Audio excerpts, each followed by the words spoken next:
un mot sur ton tweet sur Ubisoft et les jeux pirates. Bah, moi, après, ce que j'ai dit, hein, j'encourage pas spécialement, j'encourage pas du tout le piratage des jeux, parce que c'est un manque de respect pour le travail des développeurs.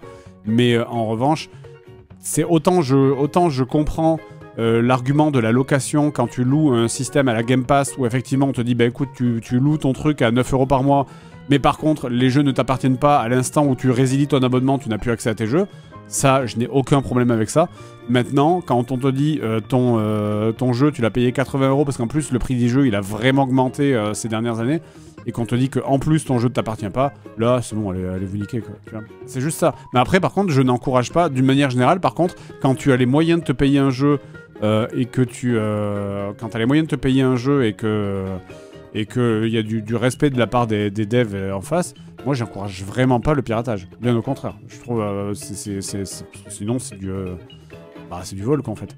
On m'avait fait la comparaison avec une bibliothèque, c'est imagine tu loues un livre dans une bibliothèque et tu ne le rends pas. Et c'est du vol. Ben oui, mais là c'est plutôt imagine tu as acheté une BD, tu la ramènes chez toi, et puis un jour, quelqu'un vient te reprendre ta BD. C'est littéralement... C'est ça, pour le coup. Après, en vrai, c'est quelque chose qui va... c'est quelque chose qui va se multiplier. Ça se multiplie déjà au niveau des logiciels. Tu peux plus acheter de logiciels maintenant. Il y a quasiment plus... genre Adobe, Adobe Premiere, tout ça. Tu peux plus vraiment les acheter maintenant. C'est le Creative Cloud, t'es obligé de le louer. Tu le loues... je crois que c'est 60 € par mois avant. Avant, il y avait des logiciels que tu pouvais acheter à vie. Que tu pouvais acheter tout court. Maintenant, c'est plus possible. Et ça, maintenant... c'est vraiment quelque chose qui est extrêmement courant en fait, partout. Windows, il y a des chances que ça soit un peu pareil. Windows, tu vas le louer, tu vas louer ton Windows. Je pense qu'il va y avoir un système comme ça aussi. C'est déjà le cas avec Word. Oui, non mais c'est le cas en fait. Dans le milieu professionnel, ce problème de ne plus pouvoir acheter les choses et d'être obligé de tout louer, c'est quelque chose qui est déjà là depuis un certain temps maintenant. Et c'est chiant, T'imagines, moi, mes logiciels de la gamme, donc mon Photoshop, mon After Effects, mon Adobe Premiere pour monter les vidéos, c'est 60 € par mois pour 2 postes. Donc ça veut dire que tu fais 60 € x 12, plus on est 4... C'est énorme, quoi. C'est délirant. Hein. Et le truc, c'est oui, ça encourage le piratage. Bah oui, en fait le piratage, il avait énormément baissé quand il y a eu l'arrivée de... Enfin, il y avait... parce qu'on avait tous nos jeux sur Steam, on avait tous nos jeux sur Netflix, machin, etc.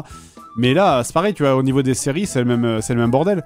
C'est quand t'as des séries sur Netflix, t'as Netflix, Disney+, Paramount, HBO, Prime, enfin c'est trop relou, quoi. Tes séries, elles sont séparées en je sais pas quoi. Et en plus, le truc, c'est que tu peux avoir des séries qui disparaissent du jour au lendemain.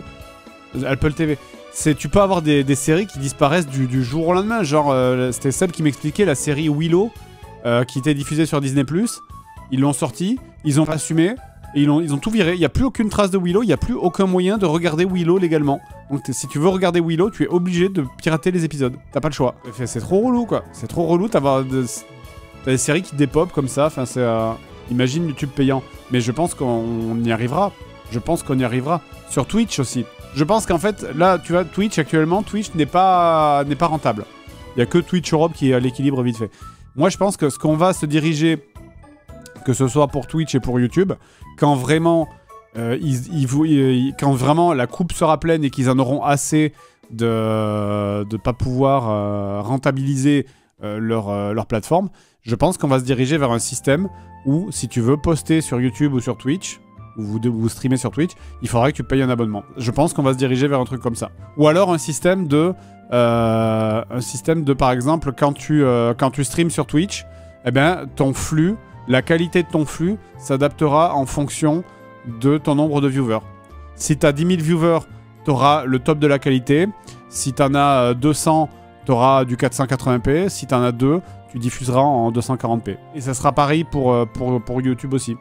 Je pense que YouTube, c'est pareil, à mon avis. Si les grosses vidéos, elles seront mises en avant avec une bonne qualité, les petites vidéos, genre le mec qui poste son chat pour le montrer à ses parents, bah, il uploadera, ça sera en 240p. Trop bien pour percer ça. Bah oui, c'est le problème, c'est qu'effectivement, du coup, ça serait très difficile de percer.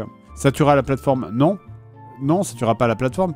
Puisque... ou alors peut-être ça la tuera sur le très long terme. Mais maintenant, les viewers sont très concentrés, en fait. Le monde attire le monde, en fait. Donc là, maintenant, en fait, quand t'as un streamer qui a beaucoup de monde, il va attirer encore plus de monde parce que les gens se disent « Ah, bah, s'il a beaucoup de monde, c'est que ça doit être trop bien, donc je vais aller là-bas. » Mais, et inversement, un streamer... Tu peux faire le meilleur stream du monde avec des FX en direct, des machins où tu fais... où tu jongles avec tes pieds tout en speedrunner. Enfin, tu vois, si jamais t'as 2 viewers, personne ne viendra voir quand même ton stream est excellent parce que t'as 2 viewers en fait. C'est le snowball. Ou alors un système d'abonnement, c'est-à-dire si jamais c'est-à-dire tu seras bloqué en 480p. Si jamais tu veux streamer à plus que 480p, il faudrait que tu payes un abonnement de 10 € par mois, j'en sais rien, etc. Je sais qu'Antoine disait que d'après lui, c'est le Prime qui allait disparaître. C'est pas impossible. Mais de toute façon, YouTube comme Twitch, c'est éphémère. Hein. Un jour, ça disparaîtra. Ou alors Twitch débranche la prise comme en Corée.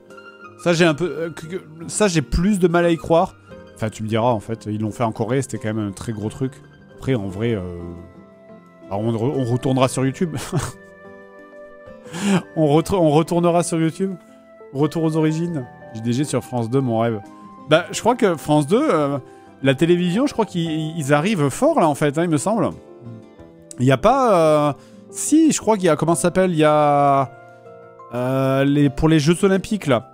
Pour les Jeux Olympiques, il y a les jeux... Il y a je sais pas quoi, avec des streamers animés par Samuel Etienne. J'ai vu ça.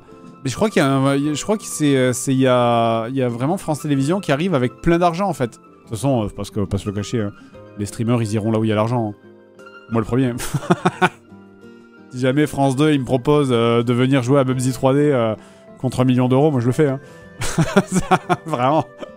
M'en fous. Hein.